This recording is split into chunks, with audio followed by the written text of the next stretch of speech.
জয় গুরু বন্ধুরা, চায়না দত্ত রান্নাঘরে সবাইকে স্বাগত। আজকে নতুন একটা রেসিপি নিয়ে এসেছি। কুমড়ো পই ঝিঙে দিয়ে কিভাবে তরকারি হয় আপনাদের দেখাবো। প্রথমে ফোড়নে আমরা দিচ্ছি শুকনো লঙ্কা, তেজপাতা, একটু পাঁচ ফোড়ন দিয়ে দিচ্ছি। আমরা ডুমো ডুমো করে আলু কেটে রেখেছি, সেই আলুগুলো দিয়ে দিচ্ছি। আলুটা আমরা একটু লাল করে ভেজে নিয়েছি। এরপর আমরা দেবো কুমড়ো ডুমো ডুমো করে কেটে রেখেছি, কুমড়োগুলো দিয়ে দিলাম। কুমড়োটা দিয়েও আমরা একটু ভাজা ভাজা করে নিলাম। এবার আমরা দিচ্ছি ঝিঙে, ডুমো ডুমো করে ঝিঙে কেটে রেখেছি, ঝিঙেগুলো দিয়ে দিচ্ছি। এবার আমরা দিচ্ছি পইগুলো। এই তরকারিটা আমি করছি সম্পূর্ণ নিরামিষই। এটা আপনারা ফোড়নের ওপরে রসুন পেঁয়াজ দিয়ে তার ওপরে আলু কুমড়ো দিয়ে আপনারা ভেজে করতে পারেন। এটা সম্পূর্ণ নিরামিষ, তাই জন্য আমি পেঁয়াজ রসুন দিচ্ছি না।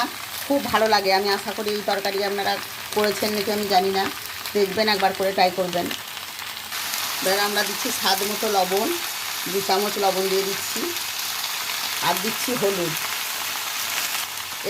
একটু নাড়াচাড়া করে আমরা এটাকে একটু ঢাকা দেবো। আমরা 10 মিনিটের জন্য ঢাকা দিয়ে দিয়েছিলাম। ঢাকাটা করলাম, দেখুন জল বেরিয়েছে। ওই জলেই সেদ্ধ হয়ে গেছে, ঝিঙের জলে পনির জলেই সেদ্ধ হয়ে গেছে, খুব সুন্দর। অর্ধেকটা সেদ্ধ হয়ে গেছে। এবার আমরা দিচ্ছি বাদাম বাটা,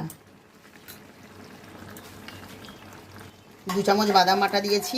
2 চামচ দেবো সর্ষে বাটা। এবার দিচ্ছি কাঁচা লঙ্কা বাটা, 2টো কাঁচা লঙ্কাকে মেটে দিয়েছি। একটু নাড়াচাড়া করে আমরা 5 মিনিটের মতো ঢাকা দেব। আমরা অল্প একটু স্বাদ মতো একটু চিনি দিচ্ছি। মিনিটের মতো আমরা ঢাকা দিয়ে দিয়েছিলাম। দেখুন আমাদের ডাঁটাও সেদ্ধ হয়ে গেছে, ঝিঙে কুমড়ো সব সেদ্ধ হয়ে গেছে। আমি মনে মনে করছি আপনারা এই বাদাম আর সর্ষে দিয়ে অবশ্যই তরকারিটা কোনো দিন খাননি। এই রেসিপিটা একবার ট্রাই করে দেখুন। রেসিপিটা ভালো লাগলে লাইক, কমেন্ট আর শেয়ার করবেন।